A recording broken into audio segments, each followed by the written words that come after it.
What would you do if every single morning, without fail, you woke up and your bedroom window was mysteriously unlocked, even though you swore you locked it the night before?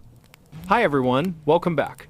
Before we start this mystery, tell me in the comments what country are you watching from and what time is it there? Okay, let's begin. The apartment on the third floor of a pre-war brownstone in Brooklyn was a classic New York City find. High ceilings, hardwood floors that groaned with every step, and large windows that looked out onto a quiet, tree-lined street. For Ethan, a young architect, it was a dream. He had moved there for the space and the light, a welcome change from the cramped studio he had occupied for years. He meticulously arranged his furniture, set up his drafting table by the window, and settled into a life of predictable, quiet solitude. The first strange occurrence was so subtle he almost missed it. He was a creature of habit, and his morning ritual never varied. He would wake up, get a cup of coffee, and then go to his bedroom window to look at the street below. One morning, as he opened the blinds, he noticed his window was unlocked. He distinctly remembered locking it the night before. He was a stickler for security, a habit ingrained from years of city living. He shook his head, thinking he must have been tired, and locked it again. It happened the next day, and the day after that. Every morning, without fail, the window would be unlocked. He started to take it more seriously. He would double-check the lock before getting into bed. He would even take a picture of it with his phone, the lock firmly in place, the brass bolt slid securely into the frame.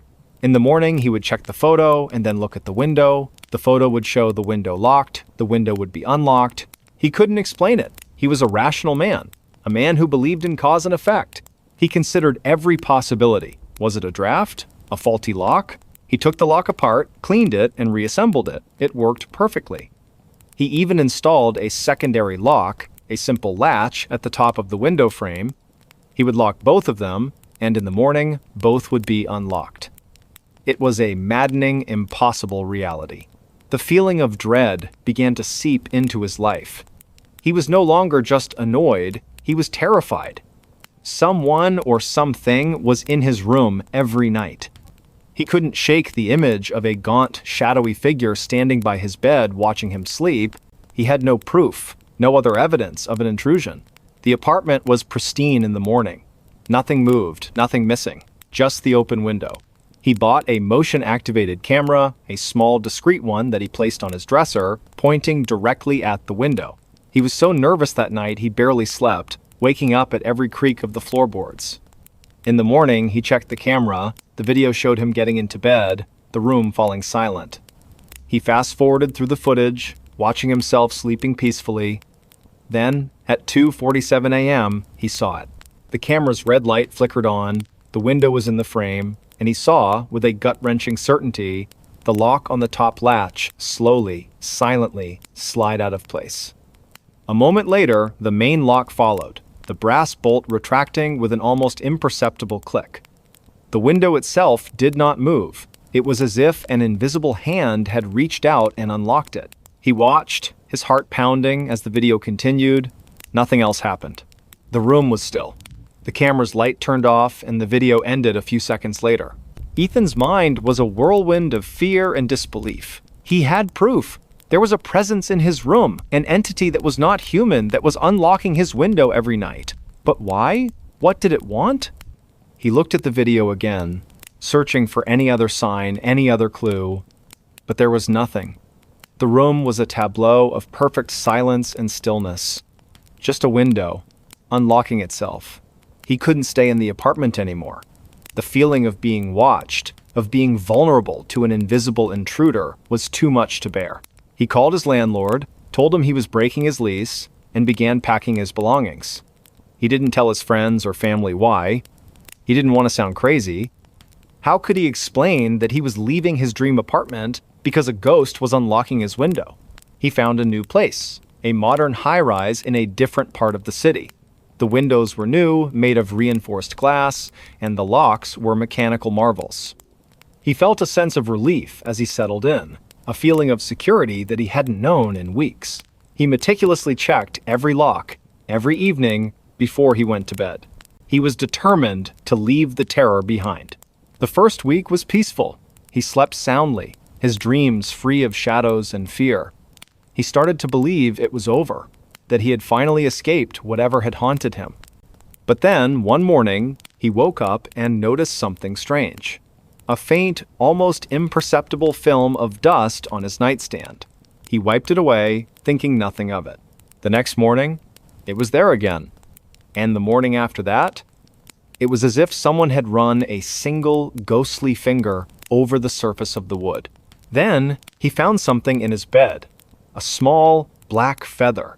It was impossibly thin, almost like a piece of ash, and it was nestled in his sheets, right by his pillow. He picked it up, his hand trembling. It didn't look like any feather he had ever seen. It was a cold, alien object. He was losing his mind. He was trying to find a rational explanation for irrational events. He was back in the same cycle of fear, the same cycle of disbelief. He went to the old apartment. The window was locked, just as he had left it. He looked up at his old room, at the large, beautiful window, a window that had become a source of profound terror. He wondered if his replacement had noticed the unlocked window in the morning. He decided to do more research. He went to the local historical society, a musty old building filled with the memories of the city. He looked through old records of his brownstone, tracing its history back to the 1800s.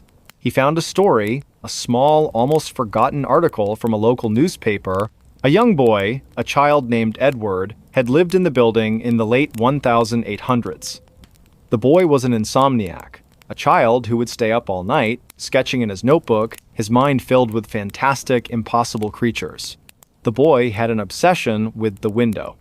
He would open it every night, regardless of the weather, and stare out into the darkness, claiming he was watching for something that was coming for him. The article ended abruptly, mentioning that the boy had died in his sleep, a sudden, unexplained illness. The last person to see him had said that he had insisted on his window being left unlocked, a plea that his parents had ignored. Leo felt a cold dread so complete it was a physical weight. The boy's room. It was his old bedroom. The boy had been looking for something, a creature from his drawings, and he had believed that leaving the window unlocked was his only hope. He had died, and the window was locked. But what if the thing he was waiting for had finally come for him? And what if, in death, he was still waiting, still trying to open the window to let it in? He went home, his mind a feverish blur of fear and understanding. He looked at his modern, secure windows. He had left the old apartment, but the memory, the terror, the presence had followed him. He didn't sleep that night. He sat in a chair, watching the sunrise, a cold, hard knot of fear in his stomach. The next morning, he went to his bedroom, his heart pounding in his chest. He looked at the window. It was closed. He looked at the lock. It was locked. He felt a profound sense of relief. But then he saw it. A single, small, black feather on the windowsill. The same cold, impossible feather he had found in his bed. It wasn't just his old apartment that was haunted. He was. The entity, the thing Edward had been waiting for, had found him. It wasn't coming in through the window. It was already in. He called a locksmith, a friend of his who specialized in antique locks. He had a strange request. He wanted him to install an old, complicated, beautiful lock on his modern window. He wanted a lock that would be a challenge, a lock that would require skill and care to open. His friend, curious, asked him why. Leo just said he had a fascination with old mechanisms. The lock was installed. It was a beautiful piece of craftsmanship, a brass lock with a complex series of tumblers and bolts. It was a statement, a challenge to the invisible intruder. He went to bed that night, a single black feather on his bedside table, a silent promise. He wasn't going to run anymore. He woke up with a start. The clock on his nightstand read 2:47 a.m. He looked at the window. It was still locked. He looked at his nightstand. The feather was gone. He felt a deep, profound sense of terror. It was no longer a game of unlocking windows. It was a game of possession. The entity was in his home, in his life, and it was moving his things, taunting him. The terror was no longer a silent presence. It was an active force. He spent the next few months living in a constant state of fear. He would come home to find objects moved, his keys on a different hook, his books in a different order. He would find these small black feathers in the most impossible places. in his coffee mug, in his shoe, in his pocket. The entity was toying with him, making him question his sanity. He would find notes on his computer, notes he didn't write, notes that said, "I'm here." He couldn't take it anymore. He had to confront it. He was a rational man, but he was at the end of his rope. He would do the impossible. He would leave his window unlocked. He would invite it in. He would face it. That night, he went to his bedroom window, his hands shaking, and he unlocked the intricate brass lock. He did the same to the old-fashioned latch on the top. He left the window open, just a crack, a silent invitation. He got into bed, a cold, hard lump of dread in his stomach. He didn't close his eyes. He waited. He waited for the cold, the shadow, the presence. He waited for the feather to appear. He waited for what felt like an eternity. Nothing happened. The sun began to rise, casting a pale glow into his room. He was exhausted, but he had no fear. He looked at his window. It was still unlocked. He looked at his nightstand. There were no feathers. He felt a profound sense of confusion. Had it all been a dream? Had he gone crazy? He got out of bed, a new question in his mind. Not why was his window unlocked, but why was it no longer unlocked? He walked over to the window, his mind racing. He looked out at the street below, at the people walking to work, at the world that was moving on without him. He looked at the window, and he saw a note. A small piece of paper, folded into a perfect square, was stuck to the glass. He opened the window and grabbed the note. It said, "It's too late. I'm already inside." He didn't run. He just stood there, the note in his hand, looking at his reflection in the glass. He saw a man who had lost his mind, a man who had invited a ghost into his home. He looked at his reflection, and he saw a single, small, black feather in his hair. He looked at the note in his hand, and he felt a single, slow knock on the back of his head. A knock that he knew was not the wind, not a neighbor, not the house settling. It was the last goodbye. It was the last time he would ever feel alone. At 2:33 a.m., the knock came from inside the walls. The old Victorian house on Elm Street was a beautiful wreck. It had peeling paint, sagging porches, and a widow's walk that looked out over the entire town of Portland, Oregon. For Leo, a history professor and a restorer of antique furniture, it was a dream. He saw past the decay and imagined the stories the house could tell. He spent his life working on things that were old and broken, and this house felt like his greatest project yet. He bought it at a steal, and for the first few months, the creaks and groans of the old place were just the sounds of history settling in. The first strange event happened 3 weeks after he moved in. He was in his study, a room with a large bay window and walls lined with books, when he heard a sound. A quiet, rhythmic tapping. He thought it was a branch from the ancient oak tree outside, scratching against the window pane. He went to the window, opened it, and looked. The tree was still. The tapping stopped. He shrugged it off as a house noise and went back to his desk. The next night, it was louder. He was in the kitchen making tea when the tapping began again. It seemed to be coming from the wall behind the stove. He pressed his ear against the cold plaster. The sound was faint, but clear. It was a single, gentle knock. Knock. Then, a pause. Knock. He pulled back, a cold shiver running down his spine. It was a human sound, not a settling beam or a scurrying animal. It was too deliberate, too rhythmic. He told himself it was a neighbor, a prank, or maybe a pipe. But the knocking was too precise, too isolated to be a plumbing issue. He walked around the kitchen, tapping on different spots on the wall, trying to find the source. The knocking didn't respond. It simply stopped. The pattern became terrifyingly predictable. Every night, at precisely 2:33 a.m., the knocking would start. Sometimes it was faint, a gentle whisper from within the walls. Other times it was so loud it sounded like someone was trying to break through. It was always a single knock, followed by a pause, and then another single knock. It was a quiet, relentless, unsettling rhythm. He started keeping a journal. He would write down the time the knocking started, the duration, and its intensity. He'd write about the feeling it gave him, a deep, visceral dread. He began to anticipate it, his body tensing as the clock ticked past 2:30 a.m.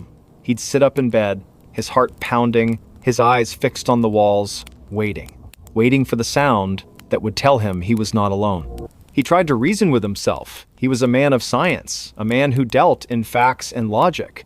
He brought in a contractor, an old man named Bill, who had worked on houses in the area for decades. Bill went from room to room, tapping on the walls, checking for loose plaster or water damage. He found nothing. "Old houses just make noises, son," he'd said with a shrug. But the look in his eyes told a different story. It was a look of weary recognition, a look that said he had seen things he couldn't explain. Leo couldn't escape it. The knocking became his personal clock. He'd fall into a deep sleep only to be jolted awake by a sudden, sharp rap from within the walls. He started spending his nights in the living room, in a chair in the middle of the floor, far away from any walls. But even there, he could hear it. The sound would travel through the floorboards, through the air, finding him no matter where he was. It was a sound meant for him. He began researching the house's history. He went to the city archives, poring over old blueprints and property records. He found a strange note in the original deeds, a clause that mentioned a sealed-off room, a small 5-by-5-foot space between the pantry and the laundry room. It had been sealed up for reasons unknown, and the original owner had insisted it never be opened. The pantry and the laundry room.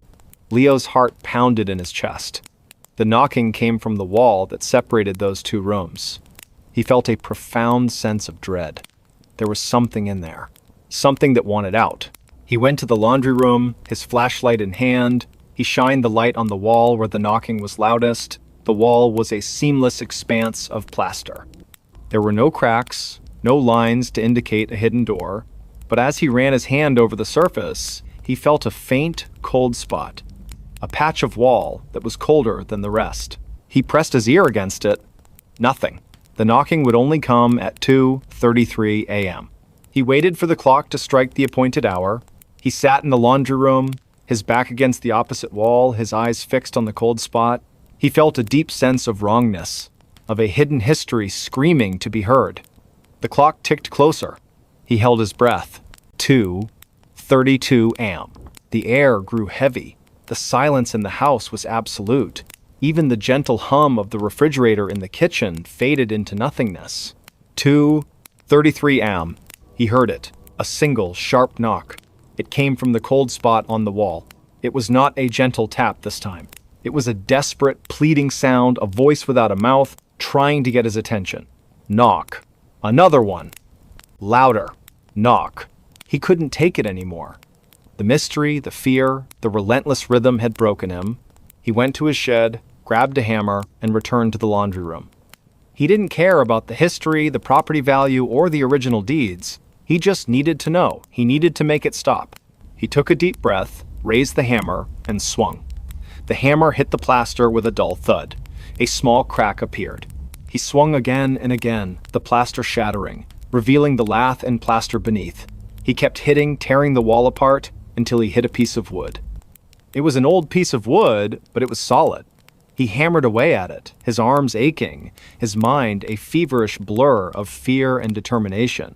He kept going, until he had torn a hole big enough to see inside. He shined his flashlight into the darkness. The space was a small, dusty closet. There was a single small chair in the middle of the room.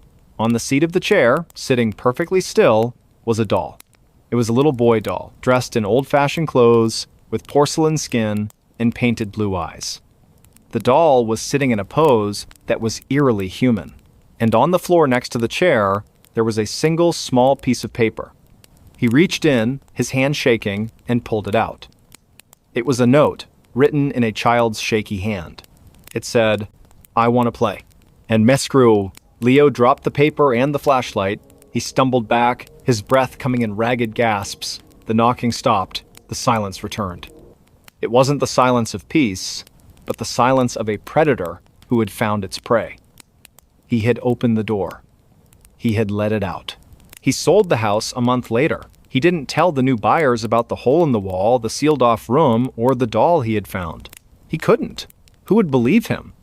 He moved to a new city, to a modern apartment, with no history, no secrets, no hidden rooms. He got a new job, a new life. He was a man who had left his ghosts behind. But some things can't be left behind. Sometimes, at night, when the city is quiet and the moon shines through his window, he wakes up. His heart pounds, a cold chill running through his veins. He looks at the clock on his phone. 2:33 a.m. He looks at the wall of his new, modern, perfectly sealed apartment, and he waits, and he listens. And sometimes, just sometimes, he hears a single, gentle knock. A knock that he knows is not a pipe, not a neighbor, not the house settling.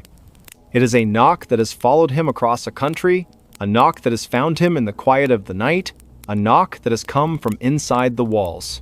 And he knows with a terrifying certainty that he is not alone, and that he will never be. The quiet, relentless terror of the knocking continued to haunt him even in his new life. It was a mental tic, a phantom limb of fear that would never go away. He would wake up in a cold sweat, his heart hammering against his ribs, convinced he could hear it from the very core of his modern apartment building. His new life was a facade, a carefully constructed illusion of normalcy.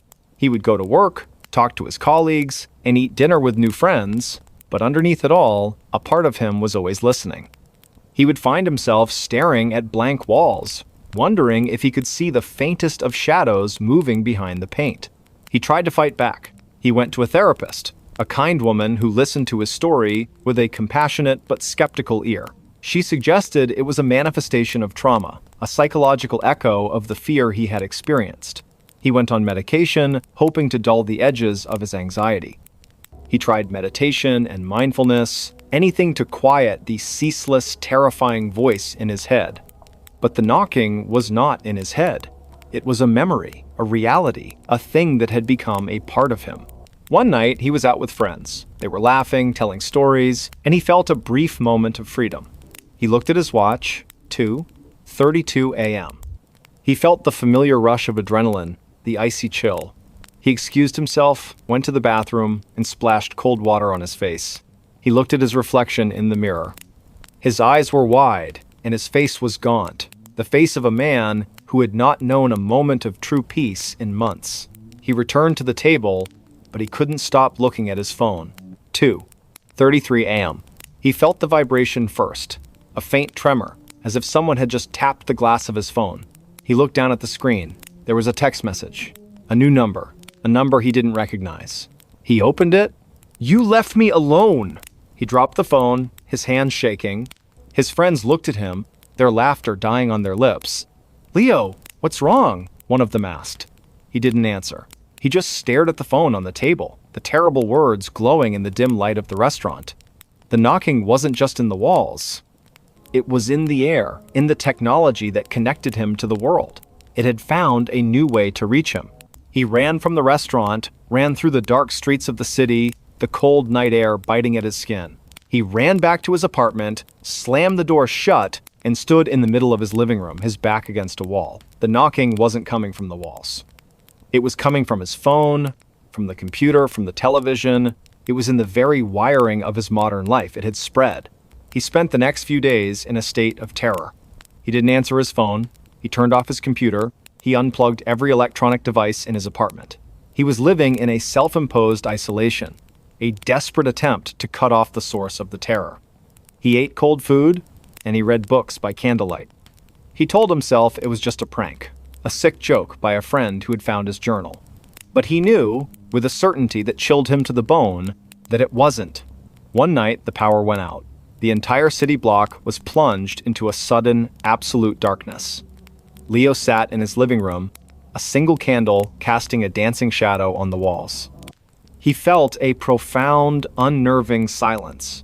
No hum of the refrigerator, no light from the street lamps, just him and the darkness. He felt a moment of hope, a desperate, flimsy belief that this was it, that the power outage had finally severed the connection. 2:33 a.m. He heard it. A single, sharp knock. It wasn't coming from his phone, or his computer, or the walls. It was coming from the window. He looked at the window, the faint outline of a child's hand visible against the glass. The hand was tapping, a slow, deliberate rhythm. The glass was not just tapping, it was a single, sharp knock, the knock that had followed him. It wasn't in the walls, it wasn't in the electronics, it was in the world. It was a reality. He was no longer a restorer of old things. He was a curator of a nightmare. He had opened the door, and the thing behind the walls had come out. It had followed him, and it would continue to follow him.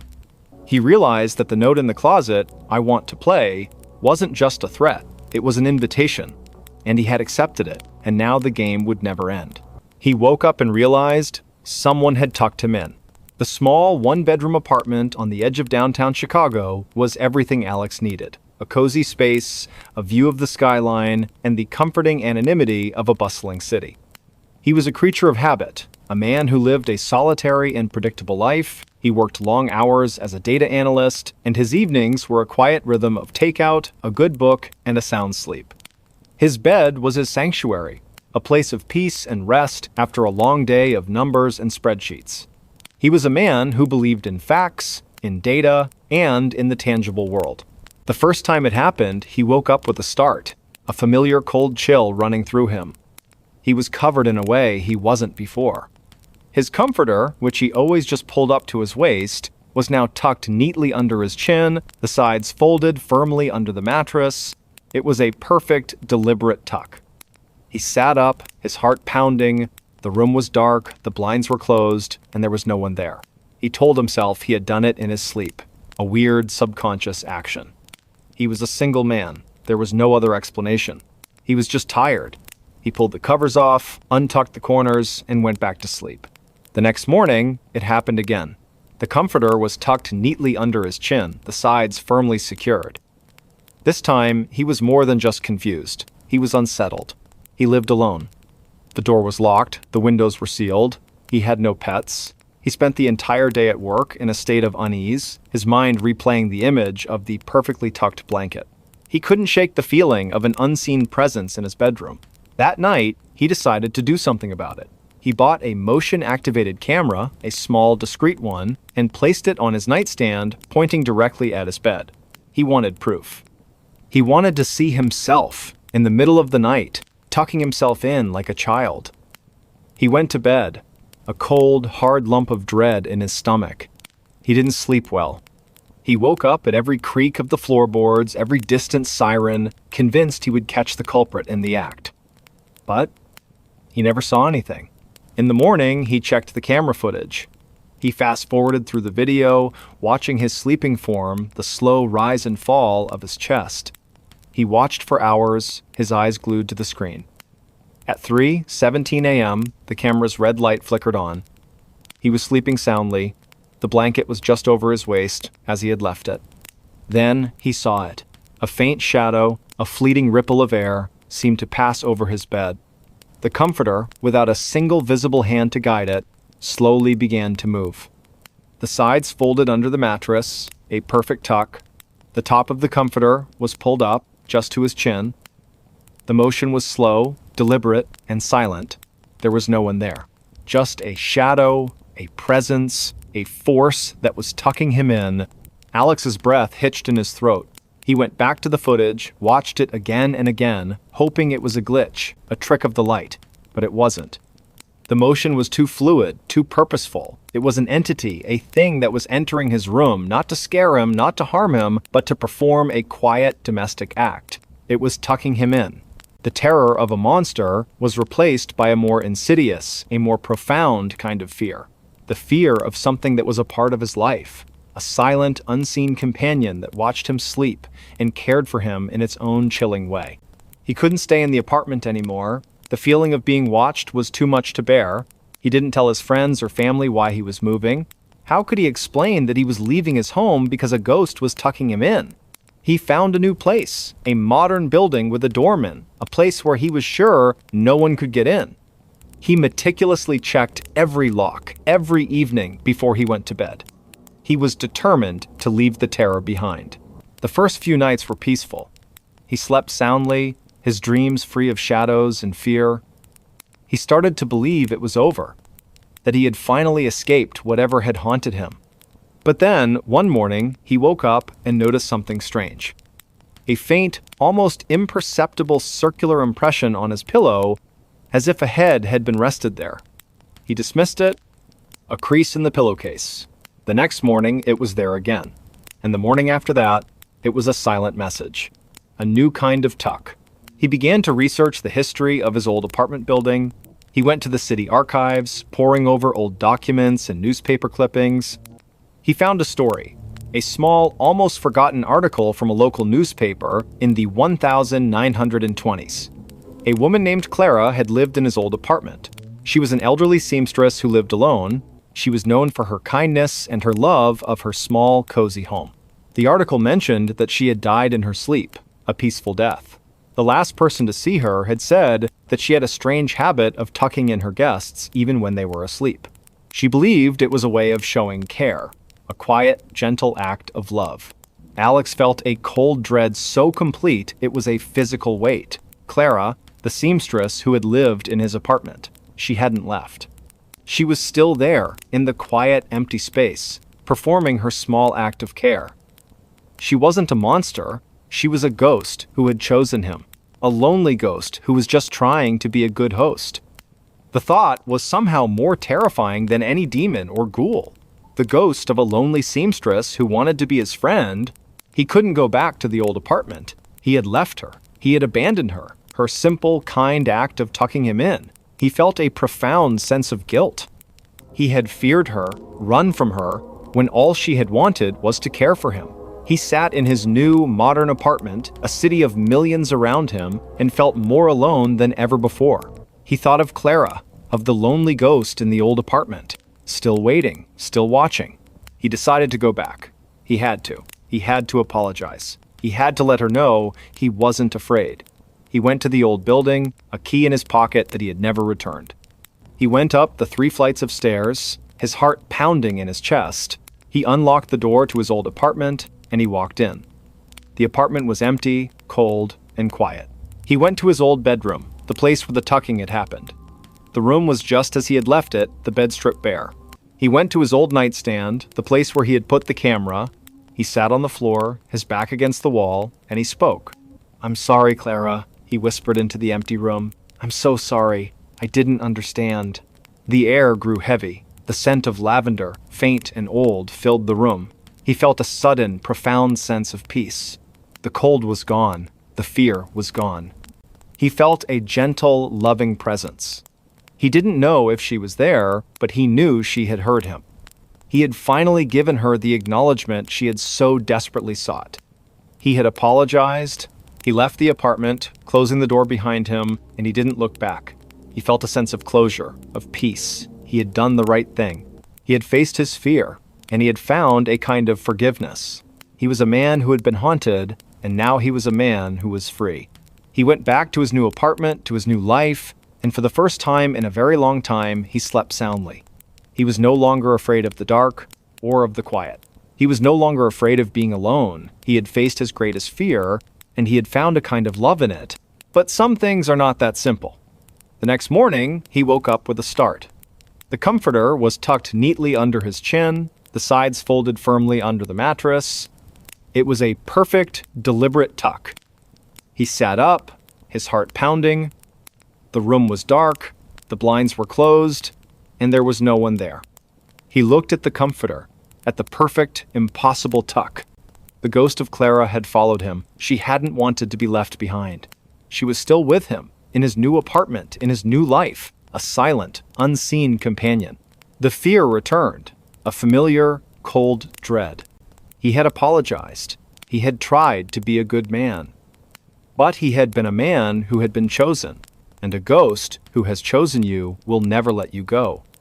The quiet, gentle terror of the tucking would be a part of his life forever. The tucking was a daily occurrence now. It became part of his routine. He would go to bed, leave his covers untucked, and in the morning they would be perfectly folded. It was a constant, unsettling reminder of his unseen companion. He no longer felt fear, but a weary acceptance. It was a part of his life, a strange, impossible roommate. He would find other small signs of her presence. The faint scent of lavender when he walked into his bedroom, a single loose thread on his pillowcase, as if she were a seamstress still at work. He tried to live a normal life, but the secret of his nocturnal visitor was a heavy weight on his soul. He started to talk to her. He would lie in bed in the dark and whisper into the silence. He would tell her about his day, about his work, about the new coffee shop he had found. It was a strange, one-sided conversation, but he felt a sense of connection, a strange companionship with the ghost of a lonely seamstress. He wasn't just a man who was haunted. He was a man who was no longer alone. But the companionship was not without its own brand of terror.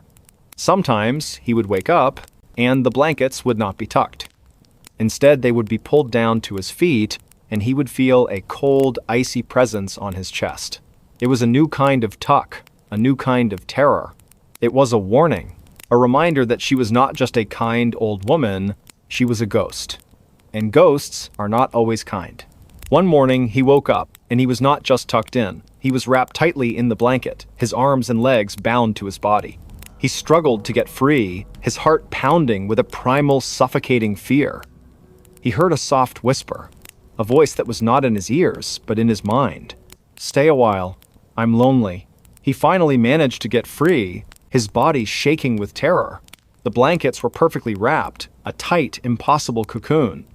He looked at his reflection in the mirror, and he saw a man who was no longer just a tenant. He was a possession. Clara was not just a companion, she was a captor. He fled the apartment, ran out into the city streets, a man who had lost his mind. He found a friend, a man who had always been a skeptic, and he told him everything. The ghost, the tucking, the whispers.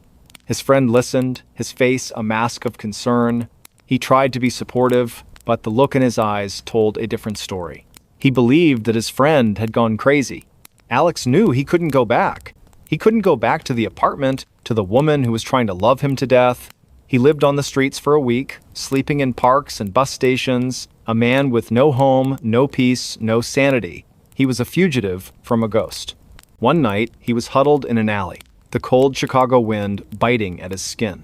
He felt a soft hand on his shoulder. He looked up, and he saw a woman. She was an old woman with a kind face and gentle eyes. She was holding a blanket. "You must be cold," she said, her voice soft and full of concern. She put the blanket around him, and gently, carefully, she tucked him in. He looked at her, and he saw a face that was both familiar and alien. It was the face of Clara. He tried to scream, but no sound came out. The woman smiled, a kind, loving smile. She sat down next to him, and she began to talk. She told him about her life, about her home, about her love for her work. She talked, and he listened. A man who was no longer alone, he was with his ghost. She had followed him, she had found him, she had never let him go. The tucking was not just a gesture of care, it was a shackle, a promise that he would be hers forever. Every night, something stopped right outside his door at 1:47 a.m. The old house on Hemlock Lane had always felt like a different world, a relic of a time long past, nestled deep within the suburbs of Salem, Massachusetts. It was a place where history wasn't just in the books, but echoed in the floorboards and whispered in the wind that rustled through the ancient oak trees in the yard. For Liam, moving into this house had been a dream. A quiet, sprawling place with a fireplace and a library that smelled of old paper and leather. A perfect escape from the relentless hustle of city life. The first few weeks were idyllic. He spent his days painting the walls, replacing old fixtures, and trying to coax the garden back to life. The nights were calm, filled with the gentle hum of the refrigerator and the distant sound of crickets. That is, until the first night it happened. He was in his study, lost in a book, when a shiver ran down his spine. He glanced at the clock on his laptop. 1:46 a.m. A sudden, unexplained stillness fell over the house. The crickets outside went silent. The hum of the fridge faded into nothing. The air grew heavy, cold, and thick, with an unspoken presence.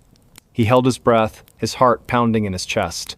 Then, he heard it. A sound on the porch outside, a slow, deliberate movement on the worn wooden planks. Another one. Closer. And another. They were coming up the steps. 1, 2, 3. A steady, unhurried rhythm. He froze, his eyes wide with a mixture of fear and disbelief. He told himself it was just the house settling, just the wind playing tricks. But the sounds were too distinct, too heavy to be anything but a person. The steps reached the top of the porch. A pause. He could almost feel the presence just outside his front door. He held his breath, listening with every fiber of his being. The sounds began to move again. They were walking along the porch now, parallel to the front of the house. He could hear them passing the living room window. He imagined a dark figure, cloaked in shadow, pacing back and forth just a few feet away. The sound of the steps was unnerving. They were not fast, not a hurried escape. They were a slow, purposeful patrol, a sentinel on a beat.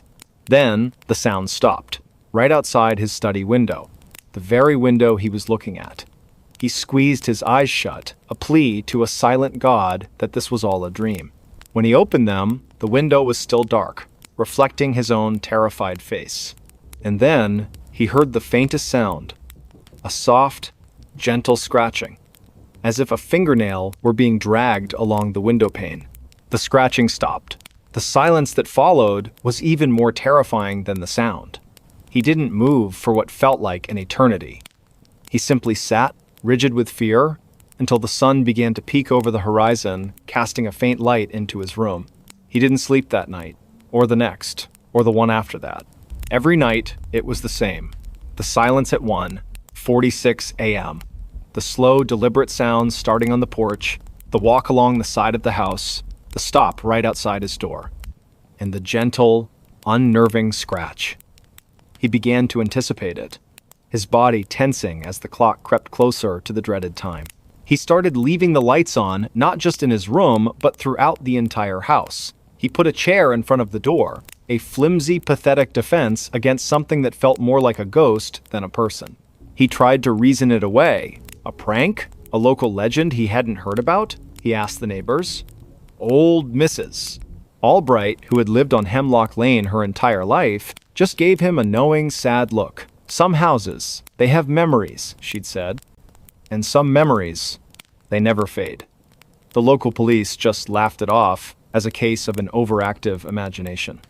It's an old house, son. It's gonna make noises. But it wasn't just noise. He started to feel a presence, even when the sounds weren't there. A cold spot in the hallway, the faint scent of something like old earth and rain, the feeling of being watched from the dark corners of the rooms. He was losing his grip on reality. His friends from the city came to visit, and he was so on edge, he'd jump at every creak of the floorboards. They told him he needed a vacation, that he was stressed out. They didn't hear what he heard. They didn't feel the chill in the air when the clock neared 1:47 a.m. He became a prisoner in his own home. He'd spend his days trying to exhaust himself, hoping he would fall into a deep, dreamless sleep and not hear the approaching sounds. He'd run for miles, work in the garden until his hands were raw, and paint until his shoulders ached. But exhaustion was no match for dread. At 1:45 a.m., he'd find himself sitting on the floor, his back against the door, his breath coming in ragged gasps. He would close his eyes, clamp his hands over his ears, and wait for the silent approach. And wait for the pause. The dreadful, heavy pause. He started doing his own research. He went to the local library, poring over old microfiches and town records. He learned about the history of the house, about the families who had lived there. And then he found it. A small, almost forgotten article from a local newspaper dated back to the 1920s. A boy, a 10-year-old named Thomas, had vanished from the house. He'd gone to bed one night, and in the morning, his room was empty. No signs of a struggle, no forced entry, just gone. The article mentioned that the last person to see him was his older sister, who claimed she had heard his footsteps pacing back and forth on the porch outside his window late that night, just before he disappeared. She said they stopped, and then there was a faint scratch on the window, and then silence. The article ended with the case being unsolved, a local tragedy that had faded into the annals of forgotten history. Liam felt a cold dread settle in his stomach, a chill that had nothing to do with the temperature, the boy's room. But it was his study now, the very room where he first heard the sounds. He thought of Thomas, a young boy, pacing outside his window at night, perhaps looking for a way in or a way out. He couldn't stay anymore. The house, his dream house, had become a tomb. He called a real estate agent, put the place on the market, and made plans to move back to the city. He didn't care about the money, he just wanted to be free. He packed his belongings with a frenzied, desperate energy, tossing things into boxes without care. He had to be out before the next night. He had to be. The last box was packed. The car was loaded. He had the keys in his hand, ready to leave. He took one last look around the empty, cavernous house. He saw the peeling wallpaper, the stained floorboards, and the way the shadows clung to the corners. He felt a sudden wave of pity for Thomas, for the little boy who had been trapped here for so long. He felt a pang of guilt. Was he just going to leave Thomas here to wait for the next person? The thought was unsettling. He went to the study, the room that was the epicenter of his terror. He stood in the middle of the room, looking out the window, his reflection staring back at him. "I'm sorry, Thomas," he whispered into the silent room. "I'm so sorry." As he stood there, a sudden, cold breeze swept through the house, even though all the windows were shut. The scent of old earth and rain was stronger now. The grandfather clock in the hall began to chime, its ancient bell echoing through the empty space. 1. A pause. 2. Pause. 3. The chimes were impossibly slow. He didn't need to look at his watch to know the time. The final chime rang out. 1:46 a.m. He heard the first sound. He felt a sudden, inexplicable urge to do something, anything besides run. He felt a profound sadness for the little boy, a need to help. He walked to the window, his hand trembling, and gently rapped on the glass. Rap. He waited. The sounds outside stopped. The silence returned, a heavy, expectant quiet. He held his breath. Then he heard it, the sound of a single, slow movement. On the porch, just outside the front door. Another one. The sounds were not pacing anymore. They were receding, getting softer and softer, down the porch steps, back toward the yard. The sound was fading. The sound was gone. He waited in the silence, a new kind of silence, a different kind of quiet. He went to the front door, his hands still trembling, and looked out. The yard was still, the trees unmoving. He looked out at the street, empty. The moon cast a pale glow on the old house. For the first time in months, he felt no fear. He felt a peace. He returned to his car, got in, and drove away from Hemlock Lane, not once looking in the rearview mirror. He was free. He didn't know what had happened, what his small act of acknowledgement had done. He just knew that he had left a quiet house behind him. A house that, perhaps, had finally found its peace as well. Years later, he still lived in the city, but he never forgot the old house and the sounds that had haunted him. He often wondered about Thomas, and about what he had finally found out there in the quiet night. He wondered if he was finally home, and sometimes, on quiet, dark nights, when the rain pattered against his window, he'd find himself looking at the clock, and when it was 1:47 a.m., he'd listen, and he would hear nothing at all. She checked her phone footage and saw herself awake. The small apartment in Austin, Texas, was a testament to Amelia's love for order. Every book on the shelf was alphabetized, the throw pillows on the couch were always perfectly fluffed, and the kitchen counters were perpetually clear. Her life was a carefully curated sequence of events, a calm and predictable rhythm. She was a freelance graphic designer, and her days were spent in the quiet company of her monitor, a cup of green tea, and her dog, a sleepy beagle named Barnaby. Her nights were a different story. For the past few weeks, sleep had become her enemy. She would wake up in the middle of the night, a profound and unsettling chill running through her, with no memory of what had disturbed her. The first few times, she dismissed it. A bad dream, a strange noise from a neighbor, the natural restlessness of a person under a bit of stress, but it started to happen every night. Always around 3:00 a.m. She would sit up in bed, wide awake, her heart pounding, her mind a blank slate. The strange awakenings started to take their toll. She was perpetually exhausted, her focus at work was suffering, and the lines of her carefully ordered life were beginning to blur. Her friends joked that she needed a sleep mask and some lavender oil. Her doctor suggested a change in diet and more exercise. Nothing worked.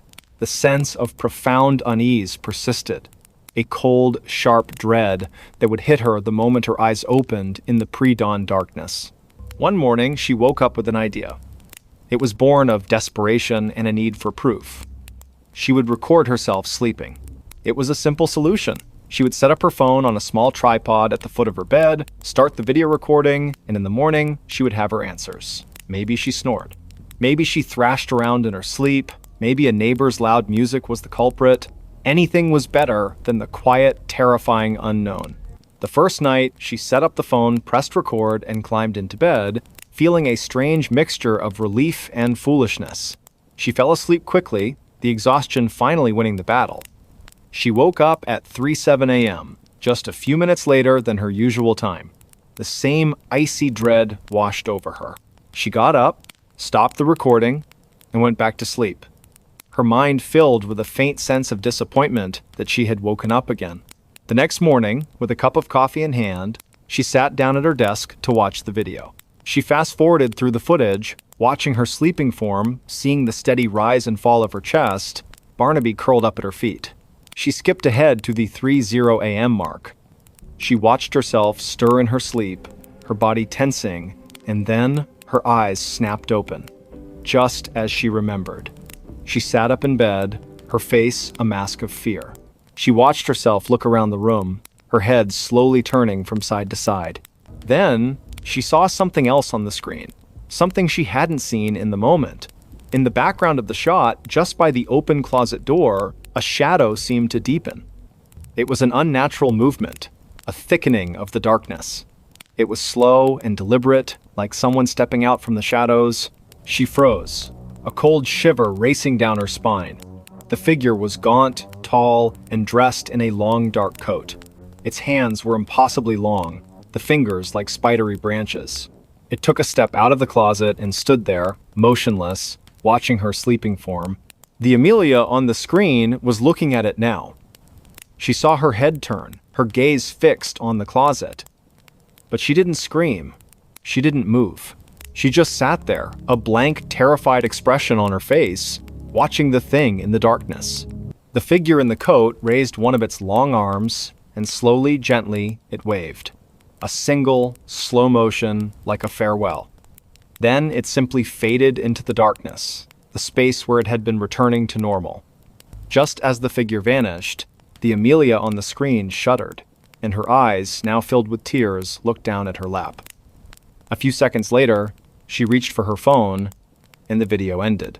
Amelia's mind was reeling. This was not a nightmare. This was real. She was not waking up on her own. Something was waking her up. Something that was waiting in her closet, watching her. She didn't know what it was. She didn't want to. She went back to the footage, pausing it, zooming in. The image was grainy, but the features were undeniable. The gaunt face, the impossibly long limbs, the dark coat. It was a thing of nightmares, come to life in her quiet, orderly apartment. She tried to rationalize it. A glitch in the camera? A trick of the light? But the movement was too fluid, too purposeful. It waved at her. She watched the motion again and again, her stomach churning with nausea and dread. She called a friend, but her words sounded crazy, even to her own ears. "I saw a monster on my phone," she said, her voice cracking. Her friend tried to be supportive, but she could hear the confusion and concern in her tone. She spent the next few days in a fog of fear. She couldn't sleep, she couldn't work. The fear was a constant, heavy presence. She went to the police. They listened patiently, their faces a mix of politeness and skepticism. They suggested she see a counselor. They told her there were no signs of a break-in, no evidence of anything amiss. She was on her own. She decided to try the video again. She knew it was a terrible idea, but the need for answers was a powerful and dangerous force. She was a woman who needed to understand, to organize, to label. The unknown was her greatest fear. She set up the phone again, her hands shaking, and got into bed, leaving a small lamp on this time. She couldn't bear to be in total darkness. She fell into a fitful sleep, her dreams a chaotic jumble of shadowy figures and long, spidery hands. She woke up, as always, at 3:00 a.m. Her eyes opened, and she felt the now familiar chill. She looked at the closet door. It was closed. She felt a brief moment of relief. Then she heard it. A soft, rhythmic tapping. It was coming from inside her closet. a slow, gentle tapping as if something were drumming its fingers on the back of the door. The sound was not loud, but it was so deliberate, so unnatural that it was 1,000 times more terrifying than a scream. She watched the closet door, her eyes wide with fear. The tapping stopped. Then she heard a faint, scratching sound. It was coming from the floor, just beneath the door. She watched as a small, thin, black object slid out from under the door. It was a piece of paper, folded into a perfect square. It was pushed all the way out into the middle of the floor, and then the scratching sound stopped. She was too terrified to move, to breathe. She waited until the first light of dawn broke through her window. The terror had given way to a quiet, cold determination. She got out of bed, her body stiff with fear. She went to the paper and picked it up. Her hands were shaking so badly she could barely unfold it. Inside, there was a single sentence, written in a spidery, unsettling script. "I miss our conversations." Her mind went blank. Conversations? What conversations? She didn't remember any conversations with a shadowy figure. The thought was horrifying. She had been awake. The video had shown her. But she had no memory of it. The thing in her closet was waking her up and speaking to her, and then somehow making her forget. It was more than a presence. It was a parasitic memory, a dark companion that was slowly, patiently stealing her waking hours. She ran. She didn't pack anything. She grabbed Barnaby, her keys, and her wallet, and she ran out of the apartment. She didn't stop to call anyone. She drove to the nearest motel, checked in, and sat on the bed in the middle of a brightly lit room, her phone footage playing on a loop. She watched herself, her sleeping self, a quiet, unsuspecting prey, and she watched the shadowy figure, a patient predator, waiting for her to wake up. She never went back to the apartment. She abandoned her furniture, her belongings, her carefully curated life.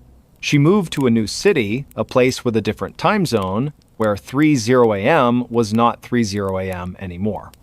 She installed security cameras throughout her new apartment, and she never, ever slept with her closet door closed. She started therapy, a long, difficult process of trying to understand the gaps in her memory and the nature of the fear that had become a constant companion. She learned about dissociative amnesia, about the mind's way of protecting itself from trauma, but she knew this wasn't just a psychological break. It was something else. Months turned into a year. She was beginning to heal. She had a new job, new friends, a new rhythm. The terror had receded, replaced by a quiet, lingering vigilance.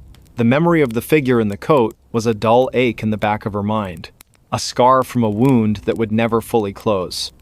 She still sometimes woke up in the middle of the night, a cold dread in her stomach, but she would check her phone, the time would be a random number, and the fear would subside. She told herself she was okay. She told herself she was safe. Then, one night, she was having a restless dream. A dream of a long, dark hallway and a gaunt figure waiting at the end. She woke up with a gasp, her heart pounding. The clock on her nightstand read 3:00 a.m. A profound, icy coldness filled her room, seeping into her skin. Barnaby, who was sleeping at the foot of her bed, suddenly sat up, his ears twitching, and he began to growl, a low, guttural sound. He was looking at the closet door. It was closed. A single, small piece of paper slid out from under the door, unfolding as it went. It was a perfect square. It came to rest in the middle of her floor. Her breath caught in her throat. She looked at Barnaby, and he was still growling, his eyes fixed on the paper. She was terrified, but a new feeling, a feeling she hadn't known before, was rising within her. It was a cold, quiet anger. This thing had stolen her peace, her home, her memories. It had chased her across states. She wasn't going to run anymore. She got out of bed, her legs trembling, but her resolve firm. She walked over to the paper, and with a hand that was surprisingly steady, she picked it up. She unfolded it and read the words, written in that same spidery, unsettling script. "You can't outrun me." She looked at the closet door. "I know," she whispered into the darkness, her voice filled with a strange new power. She crumpled the paper in her hand and threw it in the trash. She went back to her bed and lay down, her heart still pounding, but the fear was different now. It was no longer a terror that paralyzed her. It was a challenge. She had been a victim for too long. She had been running. But what would happen if she stood still? She didn't know. But she was finally willing to find out. She would stay in this apartment, she would find out what this thing was, what it wanted, and she would fight it. She wasn't going to let it steal another minute of her life. She looked at her phone, at her reflection in the dark screen. The woman staring back at her was still afraid. But she was no longer just a victim. She was a warrior. And for the first time in a very long time, she was finally home. She wasn't going to let the shadows win. The doorbell that only rang at 3:15 a.m. The house on Sycamore Street, in a quiet suburb of Denver, Colorado, was a perfect blend of modern comfort and classic charm.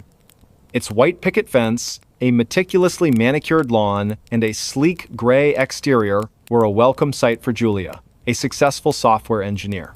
She had just bought the house, a single story with a sunroom that overlooked the mountains, and it was everything she had worked for.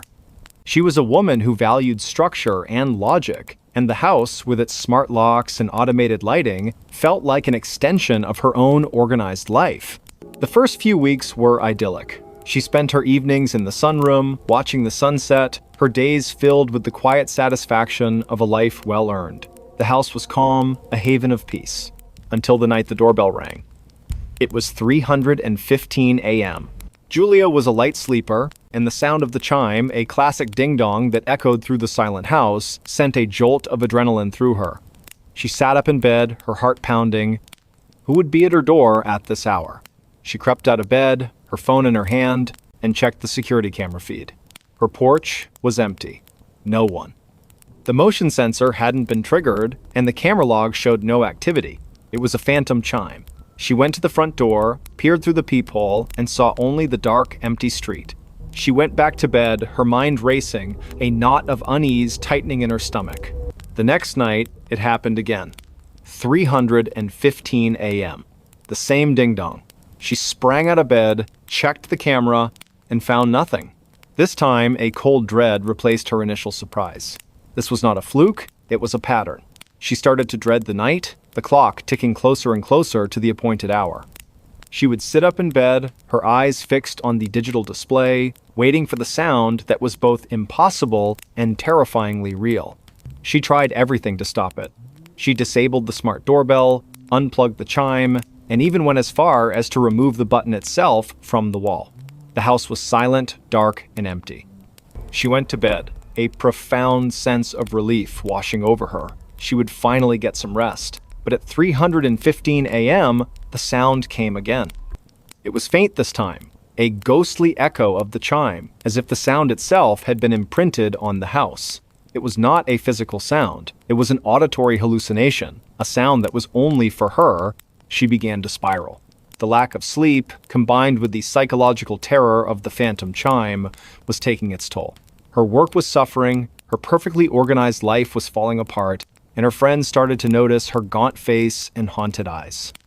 She tried to tell them, but her words sounded crazy, even to her own ears. My doorbell keeps ringing, but there's no one there. They suggested she was stressed, that she was imagining it, but she knew she wasn't. The fear was too real. She tried to fight back with logic. She bought a new, more advanced security system. She installed infrared cameras and motion sensors all around the perimeter of her house. She even set up a camera inside the house, pointing at the front door, hoping to catch some glimpse of the impossible. She went to bed that night, a single, determined thought in her mind. She would find an answer. At 3:15 a.m., the faint, ghostly ding-dong echoed through her room. She sprang out of bed, grabbed her tablet, and checked the security camera feed. The outside cameras were still, the street was empty, and the motion sensors showed no activity. She switched to the inside camera, and her blood ran cold. The camera showed her front door, perfectly still and unremarkable. But as she watched, she saw a faint indentation appear on the surface of the wood, a small, circular impression, as if an invisible finger were pressing the now absent doorbell button. It was a phantom touch, a contact that was only visible to the camera's eye. The indentation lingered for a moment, and then faded. The phantom chime had been the sound of an invisible visitor, an impossible presence that was trying to get into her house. Julia's mind reeled. This was not a hallucination. This was real. She was being haunted. But why? What did it want? She went back to the footage, pausing it, zooming in on the circular indentation. It was a perfect circle, a small, silent ring of pressure on her door. It was a persistent, patient, and terrifying attempt to get her attention. She had lived in this house for weeks, and this thing had been there all along, waiting for the opportune moment, for the dead of night, to announce its presence. She couldn't stay. She put the house on the market, desperate to escape the phantom chime and the invisible visitor. She packed her belongings with a frantic energy, throwing things into boxes without care. She just needed to be out. She needed to be gone before the next night. The house sold quickly, and she moved into a high-rise apartment in the city, a place with a doorman and security cameras on every floor. She felt a profound sense of relief as she settled in. The city noise was a comforting blanket, a constant, predictable sound that kept the silence at bay. She slept soundly for a week, and then two. She started to believe she had escaped. But some things can't be escaped. Sometimes a haunting is not about a place, it's about a person. One night, she was having a restless dream. A dream of a long, dark hallway and a ringing sound in the distance. She woke up with a jolt, her heart pounding.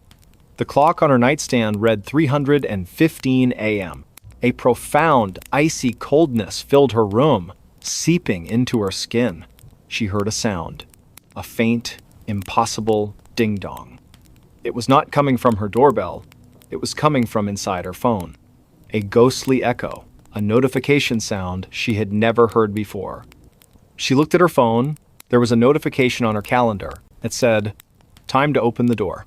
Her mind went blank with terror. It had followed her. It had found her. It was not the house. It was her. The doorbell wasn't meant for the house. It was meant for her. It was a silent, persistent knock on her soul, a plea for her to let it in. She looked at the door of her apartment, a solid, modern, locked door. She imagined the circular indentation on the surface of the wood, the invisible finger pressing against it, patiently waiting for her to respond. She knew she couldn't run anymore. This wasn't a problem she could solve with technology or logic. This was something ancient, something that had found her for reasons she couldn't fathom. She had to face it. That night, she made a decision. She would open the door. She sat in a chair in her living room, her eyes fixed on the clock on her phone. She felt the coldness, the familiar dread. The clock ticked closer to 3:15 a.m. She took a deep breath. She was a woman who valued structure and logic, and the most logical thing to do was to face the impossible. 3:15 a.m. The sound came, the faint, ghostly ding-dong, a sound that was not in her ears but in her mind. She stood up, her legs shaking, and walked to her front door. She took a deep breath, and with a hand that was surprisingly steady, she unlocked the deadbolt. She turned the knob and slowly, deliberately, pulled the door open. The hallway outside was empty. The lights were on, the cameras were on, and there was no one there. She felt a profound sense of confusion. She had expected a gaunt figure, a shadow, a presence. But there was nothing. The doorbell didn't ring again. She stood there for a long moment, looking at the empty hallway. She closed the door, locked it, and went back to bed. She slept soundly for the first time in months. She had faced her fear, and it had vanished. She woke up the next morning, feeling a sense of peace and liberation she had never known. She thought about the phantom chime, about the ghost that had haunted her. It was over. She was free. But some things are not that simple. As she was getting ready for work, she noticed something strange on her left hand. On her ring finger, a small circular impression, a faint, ghostly bruise, as if an invisible ring had been pressed onto her skin. She tried to rub it off, but it wouldn't fade. It was a permanent mark, a silent souvenir of the night she had opened the door. She looked at her hand, and she felt a sudden, deep sense of understanding. It wasn't about a door, it was about a commitment. She had invited it in. She had accepted its presence. The doorbell was not a request to enter. It was a symbol of a promise. She had been chosen. And the phantom chime had been the sound of an unseen ceremony. She was now bound to the thing that had haunted her, a partner in a haunting she had no memory of. And sometimes, when she's alone and the city is quiet, She looks at her hand, at the faint, circular bruise, and she hears it. A soft, gentle knock. A knock that is not a chime, but a promise. A knock that has followed her and will continue to follow her for the rest of her life. She is not just a homeowner anymore. She is a bride to a ghost. And the phantom chime was the sound of her wedding bells. The stranger who sat at the edge of her bed and vanished. The old farmhouse, set deep in the rolling hills of rural Ohio, was everything Eleanor had ever wanted. A wraparound porch for drinking coffee at sunrise, a stone fireplace that crackled with warmth on cold nights, and a sky so dark with no city lights that the stars looked like a spilled handful of diamonds. She had moved there to escape the relentless noise of her life, to find a stillness she hadn't known since childhood. For a year, the house was her sanctuary. Its creaks and groans were the comfortable sounds of a living, breathing structure. The silence was a blanket she could wrap herself in. Then, the quiet changed. It was subtle at first. A feeling of being watched when she was alone in the kitchen. A cold draft in the hallway, even with every window sealed tight. She brushed it off as an overactive imagination, a side effect of living so far from civilization. She told herself it was just the isolation settling in. But then, one night, she woke up with a start. The digital clock on her nightstand glowed 3:17 a.m. Her breath caught in her throat. She wasn't alone. Sitting at the very edge of her bed, his back to her, was a figure. A man. His posture was slumped, his shoulders bowed, as if the weight of the world was resting on them. He was dressed in what looked like an old, dark suit, frayed at the cuffs, and he was completely still. Eleanor was frozen, a statue of pure terror. She couldn't scream, couldn't move. Her mind raced, grappling with the impossible reality. How did he get in? The doors were locked. The windows were secured. She didn't own a dog, so there was no alarm to be triggered. He was just there. She squeezed her eyes shut and then opened them again. He was still there. The silence in the room was absolute, a vacuum where sound should be. She could hear the frantic beat of her own heart, a hummingbird trapped in her chest. She watched the figure, her eyes trying to make out his features, but he was just a silhouette against the faint moonlight filtering through the blinds. She could feel his presence, a cold, heavy weight in the air. He wasn't breathing, not in a way a living person would. There was no rise and fall of his shoulders, just a desolate, unmoving stillness. After what felt like an eternity, he began to move. Slowly, deliberately, he lifted one hand and rested it on the bed, just beside his leg. The fabric of the comforter didn't shift, but she felt a sudden, profound coldness radiating from the spot. It was like touching frozen steel. Then, just as slowly, he began to turn his head. Eleanor's breath hitched. She could see the profile of his face now. It was thin, gaunt, with an unnerving hollow where his eyes should have been. The other side of his face was lost in shadow. He was turning, slowly, agonizingly, to look at her. She felt an overwhelming dread, a primal fear that had nothing to do with a home invader and everything to do with something ancient and wrong. She knew, with a terrifying certainty, that this was not a person. He was facing her now. She could not see his eyes in the gloom, but she felt them. 2 pinpricks of icy malice piercing through the darkness. A shiver of pure dread ran from the top of her head down to her toes. Then she saw his mouth, a long, thin line that curled up into a slow, deliberate, grotesque smile. The smile was not one of mirth or greeting. It was the smile of a predator, of a thing that had found its prey. And just as she felt the scream tear its way up her throat, the figure vanished. Not faded, not dissolved into mist, he simply ceased to be. One moment he was there, a solid form on the edge of her bed, and the next the space was empty. The cold spot on the comforter was gone. The heavy, oppressive feeling in the room lifted, replaced by the familiar, comforting quiet of her farmhouse. But the quiet was no longer a blanket. It was a shroud. She didn't sleep again that night, or the night after. The image of that gaunt face, that predatory smile, was seared into her mind. She tried to tell herself it was a waking dream, a hallucination brought on by stress, but the memory was too vivid, too real. She bought a new alarm system, installed motion-activated lights, and even got a large dog from the local shelter. She did everything she could to feel safe, but the feeling never returned. The man came back. Not every night, but randomly, sporadically. Sometimes a week would pass, and she would begin to think it was over. Then she'd wake up, a sudden, cold dread in her stomach, and see him again.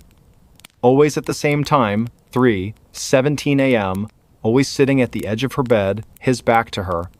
He never spoke, never moved, except for that slow, terrifying turn. She stopped trying to scream. She just watched, paralyzed by fear, as he turned his head and gave her that awful, empty smile. She became a prisoner in her own home. She would stay up until 4:00 a.m. every night, drinking endless cups of coffee, trying to outlast the visitation. She would fall asleep in the armchair in the living room, with the lights on and the TV playing, but she would always wake up in her bed with a cold chill and the gnawing certainty that he had been there, that he had watched her, and then, at 3:17 a.m., had appeared to sit with her. She began to notice other things. Objects moved in her house, the books on her shelf would be out of order, a favorite teacup would be in the wrong cupboard. Her dog, a large and boisterous golden retriever, would often whimper and refuse to enter her bedroom after midnight. He would stand at the doorway, hackles raised, and growl at something Eleanor couldn't see. He saw him. She knew it. He saw the stranger. Desperate, she started researching the history of the house. She went to the local historical society, poring over brittle, yellowed documents. She found a story about the family who had built the house in the 1880s. The family, the Andersons, had a young son named Elias, who was an artist. He was known for his beautiful, unsettling portraits, particularly of a gaunt, shadowy figure he called the Watcher. He claimed the figure sat with him every night, watching him paint. The story ended abruptly. Elias was found dead in his bed, an expression of profound terror frozen on his face. The official cause of death was an unknown fever, but the town whispers suggested something else. Eleanor felt a cold dread, so complete it was a physical weight. The date of Elias's death? October 17th, 3:17. The time of her own terrifying visitations. Elias had seen the stranger too. He had painted him, given him a name, and then he had died. Was that what the stranger wanted? To be acknowledged? To be seen? The thought was terrifying. It wasn't a haunting, it was a possession. A slow, patient claiming of a soul. She couldn't stay in the house. Not anymore. She put it up for sale, listed it with a local agent who didn't ask too many questions. She packed her things with a desperate, feverish speed. As she placed the last box in the back of her car, she felt a profound wave of sadness. She loved this house. It had been her sanctuary, and now it was a cage. She couldn't shake the feeling that she was abandoning Elias, leaving him with his tormentor. She decided to do one last thing before she left. She went back inside, into her bedroom. She looked at the empty space at the edge of her bed, where the stranger sat. "I'm not like Elias," she whispered into the empty room, her voice trembling. "I'm not an artist. I can't paint you. I can't keep you here." She went to her desk and found a piece of paper and a pen. She didn't know why, she just felt compelled to. She wrote the numbers 3:17 in large, clear script. And below it, she wrote, "I see you." She left the paper on the bedside table and walked out of the room, closing the door behind her. She didn't look back. She got in her car and drove away, the headlights illuminating the winding country road as she left the dark, silent house behind. She moved to a small apartment in a bustling town, a place full of noise and people and light. She felt a profound sense of relief. For a while, she slept soundly, the sounds of traffic and neighbors a comforting lullaby, but every night, at 3:17 a.m., she would wake up, not to a presence, not to a cold spot, but to a feeling of profound loss and loneliness. She would sit up, her heart aching with an emptiness she couldn't explain. One night, she dreamt of the farmhouse. She was in her bedroom, and she saw the stranger sitting on her bed, his back to her. But this time, he wasn't alone. Another figure was sitting beside him, a young boy, dressed in an old-fashioned suit. He was sketching in a notebook, a gentle smile on his face. He looked at her and then back at his drawing. The stranger turned his head and looked at her. He didn't smile, his grotesque smile. He just stared at her with that hollow place where his eyes should have been. And then, slowly, he nodded. A single, clear gesture. He had found someone else, a companion, and he had let her go. She never saw the stranger again. The cold feeling at 3:17 a.m. faded over time, replaced by a quiet sense of closure. She often wondered what had happened to Elias, and why the stranger had chosen him, and then her. She realized, in the end, that it hadn't been an act of malice. It had been a slow, lonely companionship. The stranger had been looking for a friend, a kindred spirit, a fellow watcher of the night. And now, he had found one. She lived the rest of her life in the city, far from the quiet of the Ohio hills. But sometimes, when she was alone and the world was asleep, she would think about the farmhouse and the two figures who sat there in the dark, watching. She would think of the stranger who had come to her in the night, and of the peace she had given him with her simple words, and she would feel a sense of quiet gratitude. She was no longer a stranger to the dark. She was a survivor of it. She checked her phone footage and saw herself awake. The small apartment in Austin, Texas, was a testament to Amelia's love for order. Every book on the shelf was alphabetized, the throw pillows on the couch were always perfectly fluffed, and the kitchen counters were perpetually clear. Her life was a carefully curated sequence of events, a calm and predictable rhythm. She was a freelance graphic designer, and her days were spent in the quiet company of her monitor, a cup of green tea, and her dog, a sleepy beagle named Barnaby. Her nights were a different story. For the past few weeks, sleep had become her enemy. She would wake up in the middle of the night, a profound and unsettling chill running through her, with no memory of what had disturbed her. The first few times, she dismissed it. A bad dream, a strange noise from a neighbor, the natural restlessness of a person under a bit of stress, but it started to happen every night. Always around 3:00 a.m.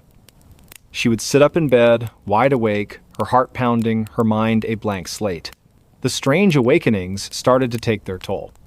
She was perpetually exhausted, her focus at work was suffering, and the lines of her carefully ordered life were beginning to blur. Her friends joked that she needed a sleep mask and some lavender oil. Her doctor suggested a change in diet and more exercise. Nothing worked. The sense of profound unease persisted.